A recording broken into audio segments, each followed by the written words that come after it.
Imagine being so good at your job, your boss comes up to you and says, "Right, yeah, you're banned," and you're like, "Wait, what? Yeah, you're too good. You're better than everyone else. Get the fuck out of here." That makes no sense, right? Just like NASCAR banning the Dodge Daytona slash Plymouth Superbird. Dodge fans will say it's because the car was too good, but there is more to this story.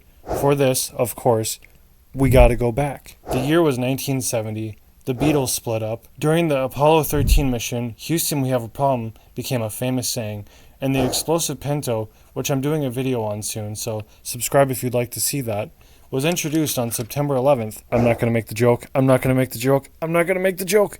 Oh, and those heads, OSHA was founded.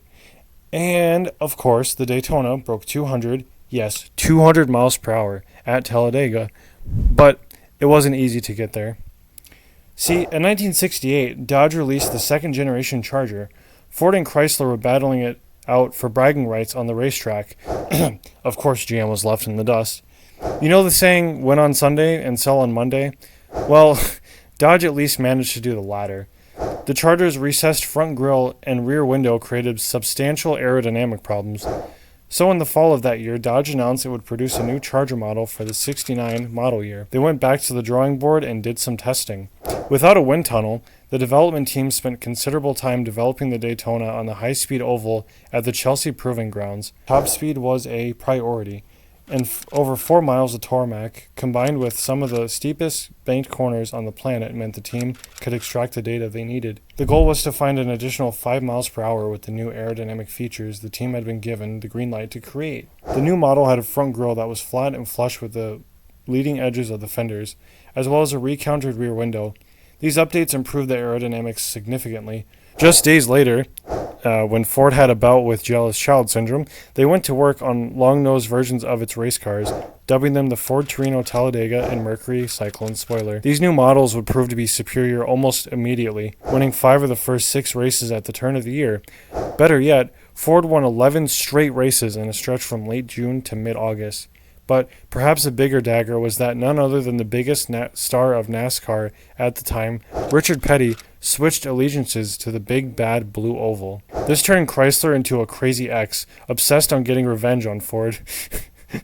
Midway through the season, they introduced the now infamous Daytona. On September 14, 1969, at the Alabama International Motor Speedway, which is now known as the Talladega Superspeedway, in this very first race, it would be the debut of the Daytona and the very first win of this beast.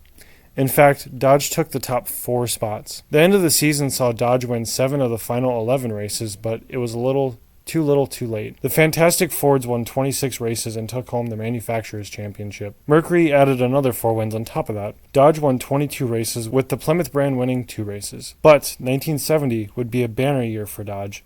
Well, for a little bit at least. Plymouth introduced its own big-winged warrior in the Plymouth Superbird, and this would be enough for Richard Petty to go back to Plymouth after a spring fling with Ford. At the 1970 Daytona 500, Buddy Baker hit the infamous 200 mile per hour mark in the number 88 car, the first car in NASCAR to do such. From July 7th through October 4th, 1970, Dodge and Plymouth drivers won a mind-boggling 19 consecutive races, with Dodge winning its first of only 2 manufacturers' championships. But the fun wouldn't last.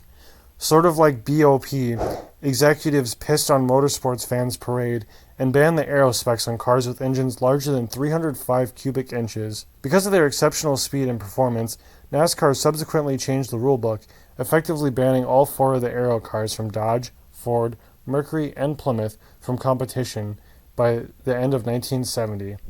All good things must come to an end, I guess. But, however, I want to end this on a positive note. The Dodge Daytonas are super valuable. Some 440-powered Daytonas have reached 6 figures, and as of 2024, the most expensive Daytona was sold at a Mecum auction, priced at $3.3 million. However, I will say that it's a shame that they didn't let it continue and see how far the cars could be pushed, because nowadays NASCAR, they have phases and all that, and I'm not a big fan of that. I know it's very controversial in the NASCAR circle, and honestly, I'm not really interested in NASCAR anymore, as much as I love racing. But yeah, it's just a shame. I think it would have been a good thing for the sport had it continued. That's what it's all about, competition, bravado. Like, That's what motorsports is all about. My car is faster than yours. I'm gonna prove it. Fuck you, you know. Okay, I went on a little rant here, but I'm sorry, guys. As always, stay hydrated, take care of yourself and your loved ones, and peace.